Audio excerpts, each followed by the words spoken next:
Hi hello నమస్తే. నేను ఇక్కడ స్తూపంలో ఉన్నాను. Welcome to Sundar class of mathematics. ఈరోజు కేవలం స్తూపం మరియు శంకు యొక్క ఘన పరిమాణాల గురించి మాత్రమే తెలుసుకుందాం. మిగిలిన అంశాలు వేరేసారి తెలుసుకుందాం. ఇది స్తూపం ఎత్తు హెచ్. ఇక్కడి నుంచి ఇక్కడికి చూడండి, స్తూపం యొక్క వ్యాసార్థం ఆర్. సో మనకు తెలుసు ప్రతి స్తూపము ఒక క్రమపట్టకం. క్రమపట్టకం ఘనపరిమాణం ఎంత? క్రమపట్టకం ఘనపరిమాణం భూవైశాల్యం ఇంటూ ఎత్తు.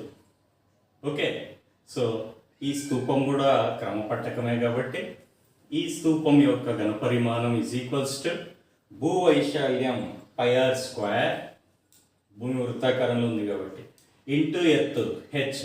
సో ఈ స్తూపం యొక్క ఘనపరిమాణం is equals to πr square h. Okay, ఇప్పుడు శంకు అతను చెప్తాడు. హాయ్, నేను ఇక్కడ శంకులో ఉన్నాను. ఇది శంకు ఘనపరిమాణం గురించి ఈరోజు తెలుసుకుందాం. మీకు తెలుసా, ప్రతి శంకు ఒక పిరమిడ్.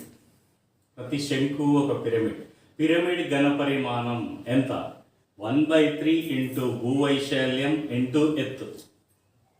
మరి దీని యొక్క భూవైశాల్యం ఎంత? భూవైశాల్యం πr స్క్వేర్, వృత్తం కాబట్టి. ఎత్తు ఎంత? హెచ్. శంకు యొక్క ఎత్తు హెచ్, శంకు యొక్క భూవైశాల్యం πr స్క్వేర్. కాబట్టి శంకు ఘనపరిమాణం is equals to 1/3 πr square H.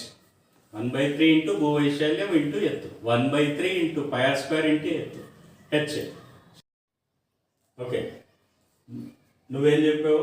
శంకు ఘనపరిమాణం 1/3 πr స్క్వేర్ హెచ్. నేనేం చెప్తున్నాను? స్తూపం ఘనపరిమాణం πr స్క్వేర్ హెచ్. ఇది πr స్క్వేర్ హెచ్, ఇది 1/3 πr స్క్వేర్ హెచ్.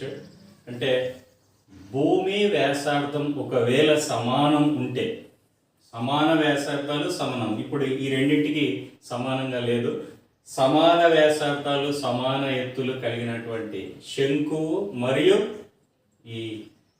ఈ స్తూపాన్ని పోల్చినప్పుడు ఘనపరిమాణాలు పోలిస్తే శంకు ఘనపరిమాణం స్తూపం ఘనపరిమాణంలో 1/3 వంతు ఉంటుంది అనేది మీరు గమనించాలి. దీన్ని ఒక చిన్న ఎక్స్పెరిమెంట్ చేసి మనం ప్రూవ్ చేద్దాం. Are you ready?